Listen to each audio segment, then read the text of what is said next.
On today's episode, PepsiCo reveals just how efficient their Tesla semi fleet really is, Tesla buys property in India, and the Cybertruck frunk is looking a little small.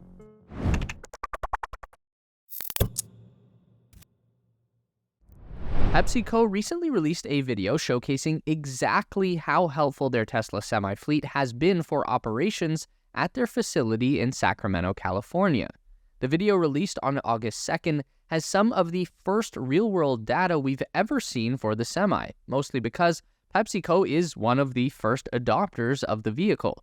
The company received their first batch of the vehicles at a delivery event in December of 2022 and have since grown their fleet to 21 trucks. As it turns out, the battery electric semi-trucks are ideal for the bulk of work that goes on at the Sacramento depot, with most deliveries being inside a 100-mile radius, allowing the Tesla semi deliveries to basically run around the clock. The company reports that charging at their mega charger stations or at one of the many Tesla stations dotted along the normal delivery routes takes at most 25 to 30 minutes to bring a vehicle from 10% charge all the way back up to 95%, which also would give their drivers a good time to take a break, something many industry employees don't tend to get with diesel-powered trucks. And for the three semis reserved for longer haul routes, anywhere from 250 miles to 450 miles, PepsiCo reports that the regenerative braking systems end up extending the range of trucks significantly. Regenerative braking charges the vehicle's batteries by converting kinetic energy from the wheels as the vehicle coasts and is slowed by magnetic resistance in the vehicle's three motors. An electric motor and an electric generator are basically the same thing, it just depends on what direction you flow the energy.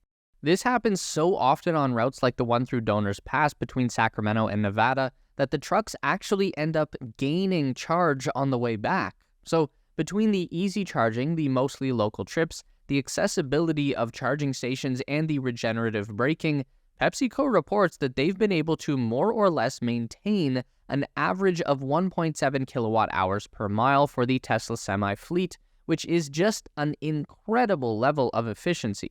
A big part of that is from the Sacramento depot's charging system. PepsiCo opted to install their own system when they took delivery of their semis because it gave them a level of control over where they fed the power from. The facility is almost entirely run on solar power from panels on the location's roof, but while this is enough to cover the daily charging needs of their electric forklifts and smaller vans, the company was forced to hook up to the local substation grid for the extra 3 megawatts of new service to the facility. And while that's certainly not ideal, it did allow PepsiCo to maintain their own chargers and take advantage of fleet rates for energy use, as well as government credits to offset the cost. All in all, a win for the company, and local managers report that the next couple of facilities will have extra on-site generation built with this in mind so they can bring even more of their power needs under their own control. And all of that is just the numbers. The drivers are also thrilled with these trucks. We've already talked about the charge rate creating great opportunities for some much-needed downtime for drivers, but they also reported a better turn radius than most cars and a quieter, smoother ride.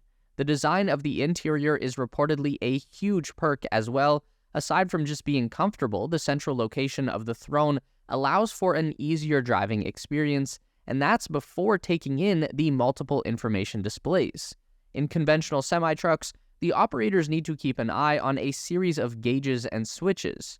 On a Tesla, those have more or less all been replaced with displays and touchscreens, and while one driver reported having some difficulties at first, she was able to get a handle on the layout quickly and found the vehicle much easier to manage once she did. Within a half hour, I was comfortable. If you know how to use a smartphone, then you can easily operate one of these trucks, said PepsiCo driver Casey Theon. All of this data goes a long way to showing why the company is planning on investing more of their infrastructure on the switch to electric semis. PepsiCo's long-term plans are to reduce their emissions by 75% by 2030 and 100% by 2040. But at Sacramento, they are pleased to report that the facility is already 50% electric with the addition of the Tesla rigs. What we're really seeing here is a huge company with a major stake in the transportation industry testing out a new type of rig and finding that it has huge benefits regardless of the upfront costs to make the switch. Similarly to when Ford decided to partner with Tesla to use their superior NACS chargers, this video from PepsiCo will likely start a major shift in other large companies who previously were unconvinced with the utility of these electric semis. Tesla and India have finally decided to get serious. On August 2nd, Indian media outlet Punakar News reported that the EV company and the local government had reached a point in their ongoing negotiations that Tesla pulled the trigger on the lease of a 5,850 square foot office.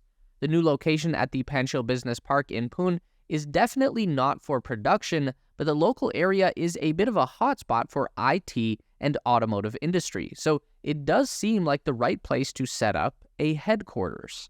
Tesla and India have been going back and forth about a potential partnership for a couple of years at this point, but we've never seen this sort of commitment. In the past, Tesla has hit the proverbial wall in terms of dealing with India's notoriously tough tariffs on foreign companies, but the most recent push into the Indian market has shown a much more willing Indian government, with officials as high up as Prime Minister Modi taking an interest in the deal. Not only that, but every bit of reporting we've had about this year's attempts to get a partnership going between India and Tesla have shown that Indian officials seem much more enthusiastic. Reuters reported that just last week, India's Commerce Minister Piyush Goyal met with Tesla executives to discuss a manufacturing plant days before they finalized the deal for Tesla's new office space. And it all comes down to one detail: Tesla's plans for a new $24,000 model of car. During this year's Investor Day event in March, Tesla presenters revealed that the company was making preparations to launch a truly affordable small vehicle. The thinking at the time was this could be the fabled compact Model 2, a vehicle smaller than the Model 3, priced for roughly $24,000, that CEO Elon Musk had hinted at years ago. It was also heavily implied at Investor Day that the newly announced Giga Mexico would likely be the first location to produce these vehicles. However, Mexico certainly wouldn't be the only place a smaller electric car would sell. Tesla has had a relatively tough time in China. Most of their strongest rivals are well established there, but a compact vehicle would certainly go a long way to allow the company to compete in not just China, but throughout Asia. And so we look back to India, a country that has been on Tesla's shortlist for a new facility for some time now. India is becoming very popular for automotive companies wanting to expand across Asia, as their high population and lack of competition makes for a very enticing opportunity. Tesla specifically would have basically no rivals operating in India, as companies like China's BYD are also fighting for a foothold. Provided they can manage to make a manufacturing facility there, Tesla should be able to get an early lead, and luckily for them, it seems like India is finally interested enough to begin removing barriers. A new office space doesn't guarantee Tesla will land this deal, but it's way further than they have ever gotten before, so a Giga India announcement might not be so far away. Tesla fans have been taking in as much news about the Cybertruck as they can get for weeks now, but there's one particular question about the vehicle specs that has been getting some attention lately without any answers. Just how big is the Cybertruck's frunk? The front trunk of the new stainless steel truck has been a subject of much debate since we started getting images of it back in April this year, and well before that if we're being honest, but the beta production vehicles gave us our first real images to make estimations about the capacity of the front storage space. Early estimates had the size being potentially similar to Ford's F-150 Lightning, and even though Cybertruck's pre-production models have been spotted in close-up venues like the Investor Day event in March and the Peterson Museum visit in June, we've never seen a close-up of the frunk. Then on July 23rd, we saw these shots of a pair of Cybertrucks in a garage getting worked on.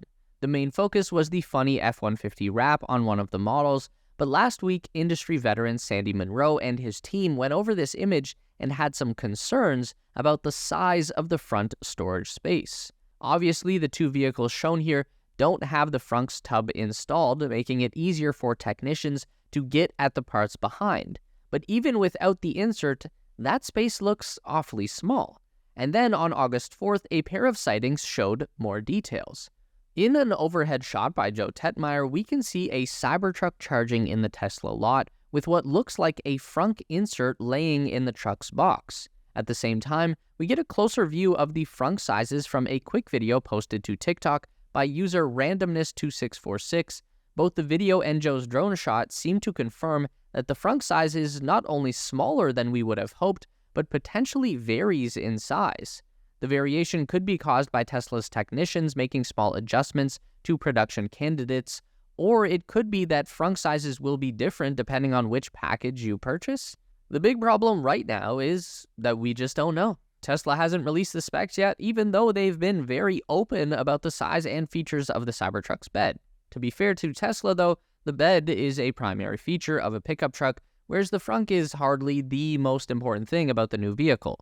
It would be great to get any sort of confirmation, though. Don't forget to give this video a thumbs up today if you liked it. That is so important for getting our content out to more people. If you enjoy the content, then you'd probably also enjoy our weekly newsletter, so sign up with the link down below at theteslaspace.com. A huge thank you to all of our Patreon supporters who are listed on the screen now. You help us make the best content we can, and we really appreciate it. Thanks for watching, and we'll see you in the next one.